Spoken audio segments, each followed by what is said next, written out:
আসসালামু আলাইকুম। প্রিয় দর্শক, অন্য মঞ্চের আলোচনায় আজ আমাদের অতিথি হিসেবে আছেন এখনকার আলোচনার বিষয় বাংলাদেশের নতুন সংসদের সামনে থাকা ১৩৩টি অধ্যাদেশ। আর সবচেয়ে বড় প্রশ্ন, এত অল্প সময়ে এতগুলো অধ্যাদেশ নিয়ে সত্যি সিদ্ধান্ত নেওয়া সম্ভব কি না।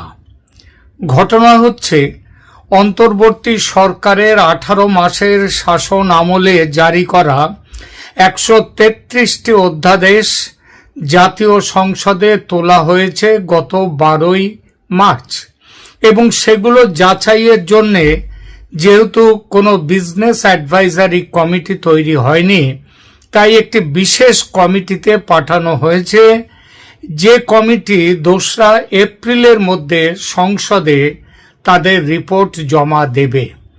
সমস্যা হলো, সংবিধানের ৯৩/২ অনুচ্ছেদ অনুযায়ী সংসদের প্রথম বৈঠকে কোনো অধ্যাদেশ তোলার পর ৩০ দিনের মধ্যে সেটি অনুমোদিত না হলে সেটি আর কার্যকর থাকে না বা বাতিল হয়ে যায়। অর্থাৎ ১২ই মার্চ সংসদে এই প্রস্তাব পেশ হওয়ার পর এবং সেদিন সংসদ শুরু হয়েছে, এবং সেখান থেকে হিসাব ধরলে এপ্রিলের শুরু পেরোনোর পর সম্ভবত ১০ তারিখে এপ্রিলে সংসদের হাতে এই প্রস্তাবগুলো পাশ করতে হবে, এদের ব্যাপারে সিদ্ধান্ত নিতে হবে। তার মানে হাতে খুব অল্প সময় পড়ে থাকছে। যদি ২রা এপ্রিল এটা জমা হয়, তারপরে ছুটির দিনও থাকে। তাই মূল প্রশ্নটা আইনগত দিকের চেয়ে বেশি হলো রাজনৈতিক। সংসদ কি সব অধ্যাদেশ বাঁচাতে চায়, নাকি চায় যে কিছু বাঁচুক আর কিছু বাতিল হয়ে যাক? এখন সহজ ভাষায় বলি, এই ১৩৩টির মধ্যে অধ্যাদেশের মধ্যে কোনগুলো বর্তমান সরকার চায়, কোনগুলো থাকুক বাঁচুক আর কোনগুলো মরে যাক, এগুলো নিয়ে একটা আলোচনা করায়। এখন এই ১৩৩টি অধ্যাদেশকে মোটামুটি ৪ ভাগে আমরা ভাগ করতে পারি। তার মধ্যে একটা ভাগ হলো কারিগরি, একটা প্রশাসনিক, একটা রাজনৈতিক আর একটা সাংবিধানিক। কারিগরি অধ্যাদেশ হলো সেগুলো, যেমন ধরুন ট্যাক্স বা কর সংক্রান্ত, ভ্যাট, কাস্টমস, রেজিস্ট্রেশন, ফৌজদারি বা দেওয়ানি পদ্ধতি, পাবলিক প্রকিউরমেন্ট, বিমান চলাচল, ট্রাভেল এজেন্সি বা এ ধরনের বিশেষ বিশেষ খাতের যে নিয়ম কানুন সংশোধন সম্পর্কিত বিষয়গুলো। এসবের বড় অংশ এমনিতেই কম বিতর্ক তোলে, সুতরাং সাধারণত সংসদে বিতর্ক খুব একটা হবে বলে মনে হয় না, কারণ এগুলো ক্ষমতার কাঠামো বদলায় না। তাই এই অংশের বেশিরভাগেরই পাশ হওয়ার সম্ভাবনা তুলনামূলকভাবে বেশি। দ্বিতীয় ভাগে আসে প্রশাসনিক বিষয়, যেমন ধরুন স্থানীয় সরকার সম্পর্কিত অধ্যাদেশগুলো, বিভিন্ন কর্তৃপক্ষ গঠন সম্পর্কিত অধ্যাদেশ, ইলেকশন কমিশনের সচিবালয় কিভাবে তৈরি হবে সেই সম্পর্কিত অধ্যাদেশ, সংসদ সচিবালয়, বিভিন্ন ডেভেলপমেন্টাল বোর্ড বা উন্নয়ন কর্তৃপক্ষ, ভূমি ব্যবহার নিয়ন্ত্রণ, কিভাবে ভূমির ব্যবহার করা যাবে, কিংবা চাকরির বয়সসীমা সংক্রান্ত বিষয়। এগুলোর কিন্তু অনেকগুলো সহজে পাশ হতে পারে, কিন্তু যেগুলো নতুন প্রতিষ্ঠান গড়ে তোলে বা ক্ষমতার খোল নলচে বা ক্ষমতার বন্টন বদলায়, সেগুলোতে আপত্তি উঠতেই পারে। যেমন ধরুন ওই যে উন্নয়ন কর্তৃপক্ষ গঠন, সচিবালয় গঠন, তারপরে ভূমি ব্যবহার নিয়ন্ত্রণ, এসবগুলোর বেশ কিছু আটকে যেতে পারে। অর্থাৎ এই প্রশাসনিক যে দিকে অধ্যাদেশগুলো আছে, সেই অধ্যাদেশগুলো কিছু হবে পাস, কিছু হবে ফেল। তৃতীয় ভাগে আছে রাজনৈতিক বিষয়, আর এখান থেকেই গরম বা আসল উত্তাপ শুরু হবে। এই ভাগে আছে কারা, দেখা যাক বিশেষ কয়েকটা: গণভোট অধ্যাদেশ, জুলাই সংক্রান্ত নানা অধ্যাদেশ, নির্বাচন সম্পর্কিত সংশোধন, সংসদীয় আসনের যে সীমা নির্ধারণ, ভোটার তালিকা সংশোধনের যেসব কথা বলা হয়েছে, নির্বাচনী আইন বা আরপিও, এমনকি কিছু প্রতীকী যে বিভিন্ন বাতিল করার কিছু অধ্যাদেশ আছে, সেই আইনগুলো এর মধ্যে এসে যাবে। রাজনৈতিকভাবে সবচেয়ে বেশি আলোচিত ঝুঁকিপূর্ণ যে বিষয়গুলো, সেগুলো হলো গণভোট অধ্যাদেশ 2025, কারণ এটি জুলাই জাতীয় সনদের সংস্কার প্রস্তাবকে গণভোটের মাধ্যমে বৈধতা দেয়ার কাঠামো তৈরি করে। সরকার যে এটা মানবেই না, এটা যে বাতিল করবেই, সেটা তো গতকাল সংসদে স্বরাষ্ট্রমন্ত্রী সালেউদ্দিন আহমেদ তিনি পরিষ্কারভাবে বলে দিয়েছেন। তিনি তো বলেছেন এটা অধ্যাদেশ না আদেশ, সেটাই বোঝা দায়। এটা এমন জড়িয়ে গিয়ে এমন জটিল বিষয় তৈরি করেছে। আরেকটি অত্যন্ত বিতর্কিত অধ্যাদেশ হলো জুলাই গণ অভ্যুত্থান সুরক্ষা ও দায় নির্ধারণ অধ্যাদেশ, যেটিকে অনেকে জুলাই অংশগ্রহণকারীদের দায় মুক্তি বা আইনি সুরক্ষার অধ্যাদেশ হিসেবে দেখছেন।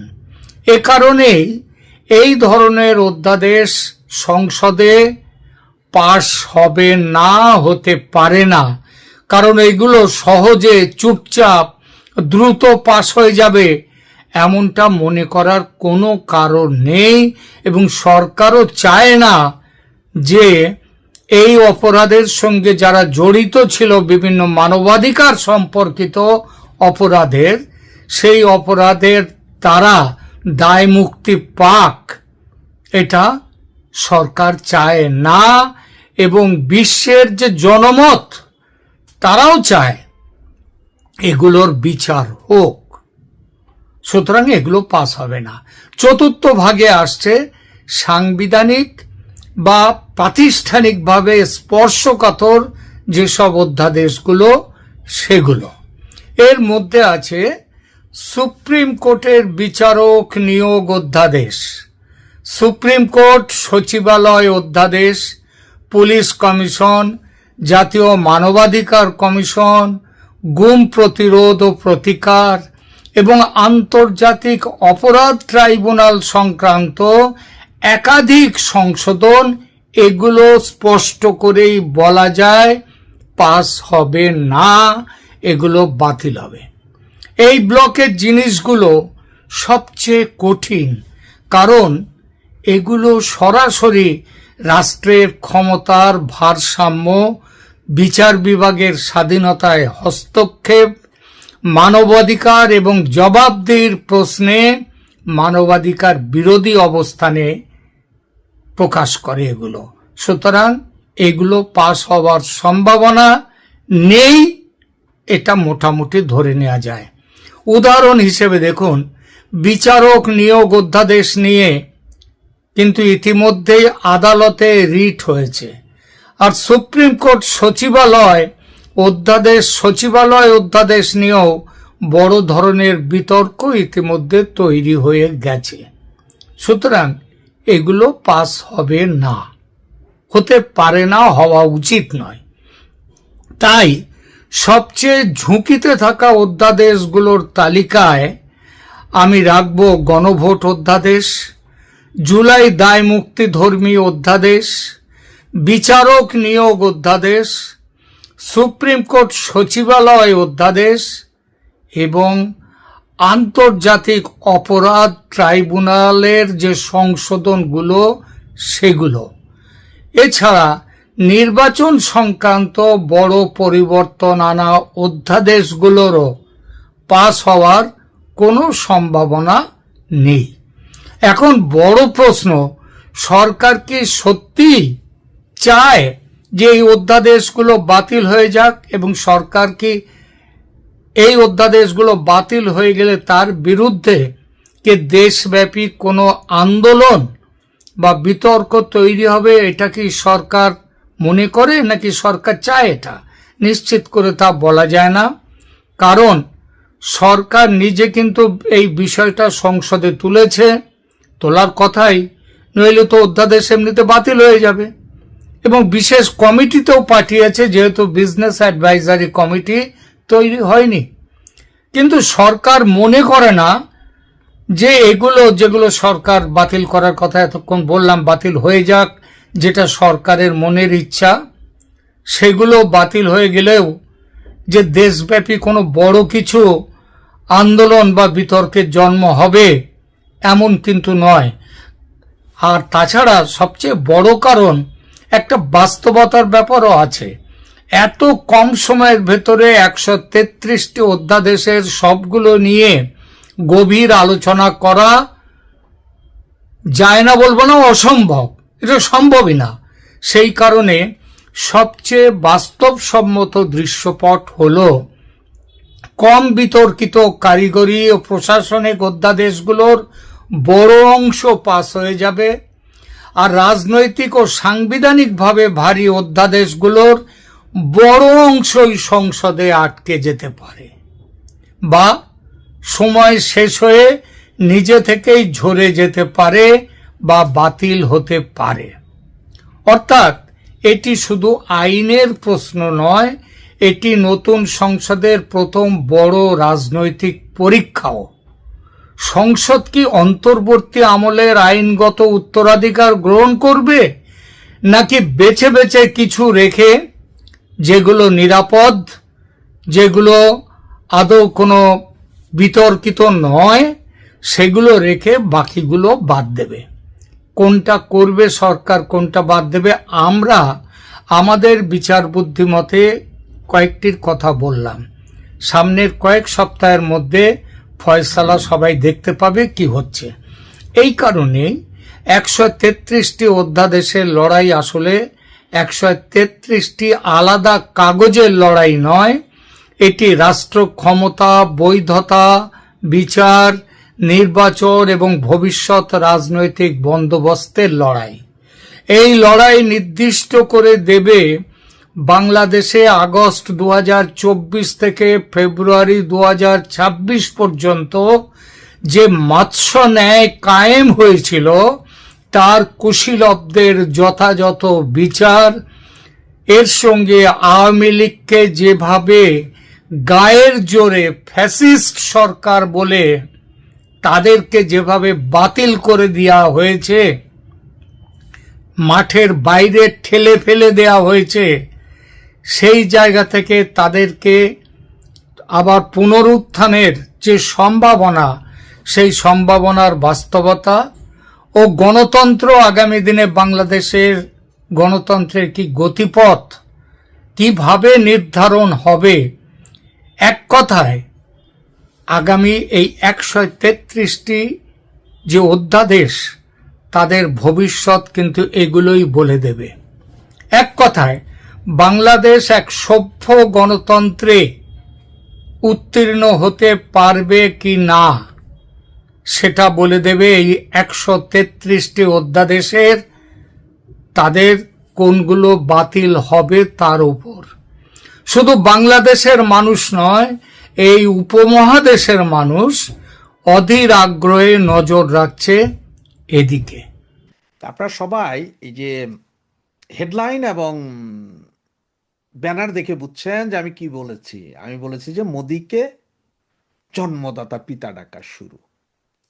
দেখ, এই কথাগুলো আমরা যখন বলবো, যেহেতু আওয়ামী লীগের কথাবার্তা বা আওয়ামী লীগ নেতাদের কথাবার্তা বা দেশের জনগণের কথাবার্তা, এগুলো কোনো পত্রিকা বা মিডিয়াতে আসে না। কারণ মিডিয়া এখন চাটুকারি করছে জামাত, এনসিপি আর বিএনপির। সুতরাং আমাদের যে কথা, আসল যে কথা, সত্য কথা যেহেতু মিডিয়া প্রকাশ করছে না, কোনো টিভি চ্যানেল প্রকাশ করছে না, সুতরাং আপনার আমার দায়িত্ব যে এই কথাগুলোকে সব জায়গায় পৌঁছে দেওয়ার। এখন মিডিয়ার যুগ, মিডিয়াতে এখন অনেকেই ফেসবুক চালায়, ইউটিউব চালায়, কিন্তু আমাদের অনেক মুরব্বী আছে যারা বোঝে না, বাটন ফোন এখনো ইউজ করে, বা আপনার নর্মাল ফোন ইউজ করলো, ওনারা বুঝে না যে কীভাবে। এই জন্য আপনাদের উচিত যে আপনারা এই কথাগুলোকে জাস্ট শেয়ার করে আবার সামনের দিকে দিয়ে দেওয়া, যাতে আরও বেশি লোকে শুনে। তারপরে তো বলতে পারেন যে কেন আমি জন্মদাতা পিতা ডাকা শুরু শুরু করেছে বললাম। তার কারণ হচ্ছে দেখেন, ডিজিএফআই এর প্রধান, তিনি প্রধান নির্বাচিত হওয়ার পরে তিনি ভারতে গেলেন ট্রিটমেন্ট ভিসায়, চিকিৎসা ভিসায় তিনি ভারতে গিয়ে সেখানে ভারতের বিভিন্ন গোয়েন্দা সংস্থার সাথে দেখা করেছেন, তাদের সাথে বৈঠক করেছেন, তাদের সাথে কথাবার্তা বলেছেন। আবার অনেকে এটাকে বলতে চাচ্ছে যে হাদি হত্যাকারীদিকে ধরে আনার জন্য বা হাদি হত্যাকারীদের নিজের নিয়ে আসার জন্য, না ভাই, এটা ভুল কথা। তিনি গিয়েছেন ওখানে তেল মালিশ করতে, তিনি গিয়েছেন জুতা চাটতে। ডিজেফের প্রধান, তিনি গিয়েছেন জুতা চাটতে, তিনি এমনি যাননি। তো হাদি হত্যাকারী যাদেরকে ধরা হয়েছে তারা কবে নাগাদ ফেরত আসবে তা জানি না। যেমন যেমন পরেশ বড়ুয়াকেই ফেরত দিতে 3.5-4 বছর লাগছিল, হাদি হত্যাকারীরও ফেরত দিতে 3.5-4 বছর লাগতে পারে। তার আগে তাদের আরও অনেক কিছু আছে যেগুলো বের করতে হবে। তারা হাদিকে হত্যার পরে কিভাবে পাকিস্তান এম্বাসিতে উঠেছিল, পাকিস্তান এম্বাসিতে কতদিন ছিল, ওখান থেকে কিভাবে এসেছে, এগুলো সব জানতে হবে আগে, তারপরেই পাঠাবে। আজকে আবার আপনারা পেপারে দেখেছেন যে 16,000 মেট্রিক টন চাউল এসেছে ভারত থেকে। এর আগে এসেছিল ডিজেল 5,000 মেট্রিক টন বা 5,000 এরকম কিছু একটা। তা আমরা তো দিল্লি না ঢাকা, দিল্লি না ঢাকা, ঢাকা না দিল্লি, এটা চিল্লাইছিলাম না। এখন সংসদে উঠে এই হাসনাত আবদুল্লাহ শুয়োরগুলা, এরা কেন বলে না যে ভারত থেকে তেল আসতে পারবে না, ভারত থেকে চাউল আসতে পারবে না, প্রয়োজনে আমরা ঘাস খেয়ে থাকবো? এই কথা বলে এখন সরকারকে বাধা দিচ্ছে কিনা কেন? এটার কারণটা কি? তো আব্বা ডাকা শুরু অলরেডি, আব্বা ডাকা শুরু। আপনার এই যে তারেক জিয়া, উনি মোদির কাছে আবেদন জানিয়েছেন যে বাজেটে যে 60 কোটি টাকা সহযোগিতা রেখেছেন, সেই 60 কোটি টাকার সহযোগিতার হিসাবে ওনাদেরকে চাউল ডাইল দিতে, চাউল ডাইল তেল লবণ চিনি মরিচ এগুলো দেওয়ার জন্য অনুরোধ জানাইছেন। আগে এই বাজেটের, ভারত বাজেটে যে টাকাটা রাখতো, এগুলো হয়তো ধরেন আপনার ভারতীয় যে ইঞ্জিন, ট্রেনের ইঞ্জিন আসে, বা আপনার এই যে আপনার ইন্দিরা গান্ধীর যে একটা মেমোরিয়াল ছিল বাংলাদেশে, এগুলোর বিভিন্ন কাজে ব্যবহৃত হতো। এটা ফ্রি অফ কস্ট, এখান থেকে 1 টাকাও ফেরত দিতে হয় না, 1 টাকার কোনো হিসাব দিতে হয় না, কোথায় যাবে কি হবে কি না। কিন্তু দুই দেশ জানতো যে কোথায় এই টাকাটা খরচ হচ্ছে। সেই টাকাটাই এখন চাচ্ছেন উনি, যে ওনাকে খাদ্য সহযোগিতা দিতে। উনি এখন নিজেই বলছেন যে বাংলাদেশের কাছে আগামী 3 মাস চলার মতো খাদ্যও নাই। ডিজেলের যে অবস্থা এবং সারা পৃথিবীতে যে অবস্থা তা আপনারা দেখতেছেন। ইরানের যেই আপনার আইল্যান্ডের মধ্যে বোমা মারল গত শনিবার, সেটা ছিল ইরানের তেলের মূল হৃৎপিণ্ড। 2% তেল, সারা পৃথিবীর প্রয়োজনীয় 2% তেল ওখান থেকে যায়। এরপর তো ইরান এখন সব জায়গায় ব্লক করে দিছে, হরমুজ প্রণালীর চতুর্দিকে। যেই অবস্থা, তাতে আগামী আর 10-15 দিন পরে যে কি কেয়ামত শুরু হবে সেটা হয়তো এখনো কেউ বুঝে উঠতে পারছেন না। এখন আবার রোজার শেষ, এই ঈদ আসতেছে, ঈদ আসছে, সবাই একটা উন্মাদনায় আছি আমরা, এটা নর্মাল, মুসলিম হিসাবে এটা নর্মাল, উন্মাদনায় আছি। কাপড় চোপড় কিনতেছি, কেউ এদিক কিনতেছি, কেউ ওই দিক কিনতেছি, এরপরে দেশে যাওয়ার একটা টেনশন আছে, আবার ফিরে আসার টেনশন আছে। এই টেনশনগুলো শেষ হইতে লাগবে আগামী 10 দিন থেকে 15 দিন। 15 দিন পরে আস্তে আস্তে বুঝতে পারবেন আসলে কাহিনীটা কি। কারণ এখনো তো ওই যে বললাম, রোজার তারাবি মার্কেটিং অমুক তমুক করতে যায়, আমরা সারা পৃথিবীর কোনো কিছুই খবর রাখছি না। এবং এর ফাঁকেই তারেক ভাইয়া এবং সেনা প্রধান, এরা সবাই আব্বা ডাকা শুরু করেছেন মোদিজিকে। মোদিজি, আপনি আমাদের জন্মদাতা পিতা, আপনি আমাদেরকে জন্ম দিয়েছেন, প্লিজ প্লিজ, আমরা যা বলেছি সেটা আমরা আসলে বিবেকে বলিনি, আবেগে বলেছি। ওই যে ঢাকা না দিল্লি, এগুলো আবেগে বলেছি, এগুলো আমরা মাপ চাই। আর দিল্লিও এখন বলেছেন যে ঠিক আছে, আপনাদেরকে সব কিছু করা হবে, তবে শর্ত হচ্ছে যে ওই অ্যাম্বাসিগুলোতে যারা আক্রমণ করেছে তাদের কে আমাদের হাতে তুলে দিবেন, নাকি আমরাই যাই কিছু করে দিব, সেটা আপনারা ভাবেন, এগুলো দেন। বাকি আরও আছে, অনেক হিসাব কিতাব আছে। এই যে সামনে আপনার এই ইয়ের গঙ্গার পানি বন্টন চুক্তি আছে, আরো অভিন্ন 138টা নদীর পানি বন্টন চুক্তির বিষয় আছে। এগুলো সব কিছু নিয়ে আপনাদের বসতে হবে। আর এই বসাই আপনাদের জন্য কি কিয়ামত বয়ে আনছে তা দেখেন। কিন্তু আব্বা ডাকা শুরু, আব্বা আব্বা ডাকতে ডাকতে এখন মুখে ফেনা উঠছে। যার আরেকটা প্রমাণ, এই যে 16 মেট্রিক টন আজকের চাউল আসা। দেখেন না খাদ্যে কি হয়। জয় বাংলা, জয় বঙ্গবন্ধু।